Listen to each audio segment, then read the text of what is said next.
The origin story. Gino Palazzolo and Jasmine Pineda's relationship first captured public attention on the reality TV franchise 90 Day Fiance, eventually moving into its spin-off territory in 90 Day Fiance, Happily Ever After, and 90 Day Fiance, The Last Resort. Gino, an American man, and Jasmine, originally from Panama, navigated the K-1 visa route, marriage, relocation, intimacy issues, and ultimately a public breakup. The relationship trajectory included Jasmine living in Panama while Gino handled finances and immigration logistics, a wedding, June 2023, and subsequent move to Michigan. Growing tensions, Jasmine accusing Gino of neglect and lack of intimacy, Gino expressing frustration and admitting the marriage had broken him down. Jasmine entering an open marriage arrangement per the show's narrative and Gino's retrospective regret. 2. The big reveal, the $70,000 accusation in an explosive moment aired October 2025. Gino confronted Jasmine with a detailed breakdown of what he claimed to have spent on the relationship and demanded she pay him back. Here are the key numbers he laid out: approximately $40,000 transferred while Jasmine lived in Panama for 3 years, around $10,000 attributed to the wedding costs, about $1,225 for green card processing and additional visa fees,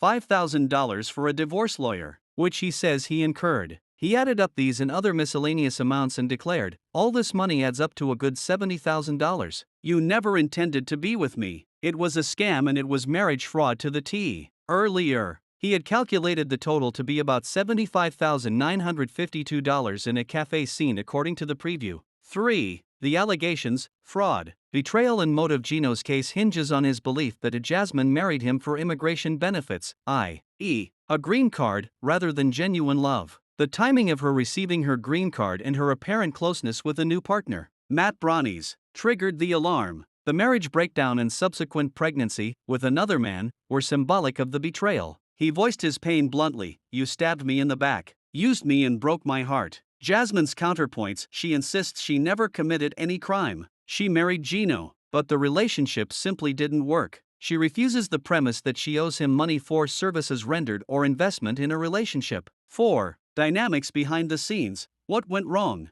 The situation is layered with emotional, cultural, financial and power imbalances. A few notable dynamics: intimacy and resentment. Jasmine publicly criticized the lack of intimacy in the relationship and Gino admitted his desire declined amid ongoing fights. Open marriage suggestion. Jasmine proposed an open marriage, which Gino later regretted, saying made him feel trapped rather than empowered. Power-money imbalance. The money transfers, visa sponsorship, relocation support created a dynamic where Gino held considerable financial power, and Jasmine arguably was dependent. Some audience commentary disputes Gino's victim status as well. 5. The fallout, divorce, social media, public opinion. Because this played out on a reality TV platform, it didn't stay private. Key fallout moments. Gino claimed he had already contacted immigration about Jasmine's alleged misuse of their marriage. Jasmine, visibly upset, hung up and left the call, and publicly responded via social media that the numbers Gino was citing were inflated or incorrect. Fans on Reddit.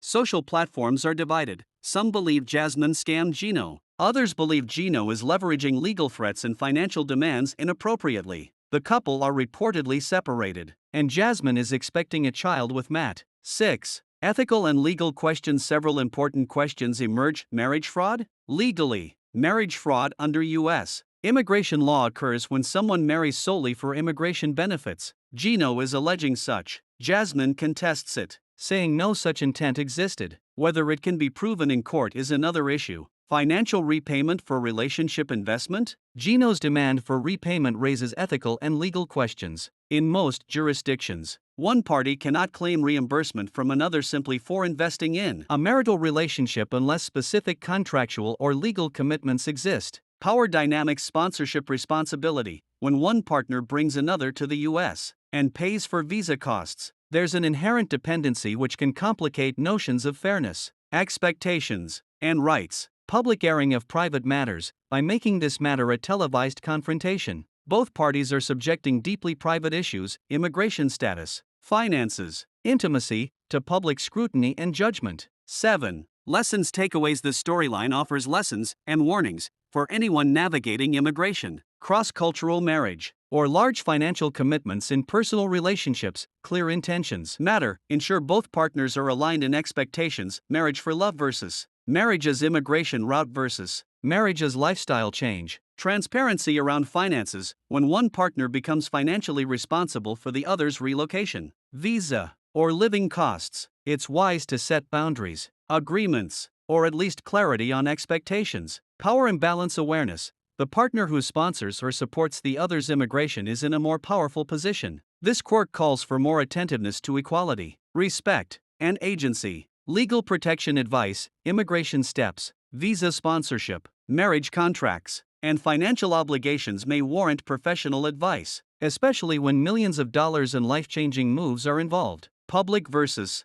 private. Once you bring personal matters into a televised, social media world, narratives shift, reputations are at stake, and public opinion can distort nuance. 8. Final thoughts. Gino's confrontation with Jasmine, documenting numbers on a calculator, declaring his monetary loss, threatening immigration action, makes for compelling television, but also raises discomforting questions about fairness, accountability, and the meaning of marriage beyond transactions. For Jasmine, the pain of being accused of manipulative motives and coerced repayment is equally real. In the end, this saga encapsulates the darkest side of the 90-day fiancé-style journey: love entangled with dependency, expectation entwined with resentment, and personal trauma played out on camera for audience consumption. Whether one sees Gino as a victim of manipulation or Jasmine as a person exercising agency, however messy, depends largely on which narrative thread one chooses to believe. As the story continues to unfold on television, in social media, perhaps in legal arenas, the ultimate truth may remain opaque. For now, viewers are left with a cautionary tale about the perils of love, money, and migration when mixed without equal parts honesty and respect.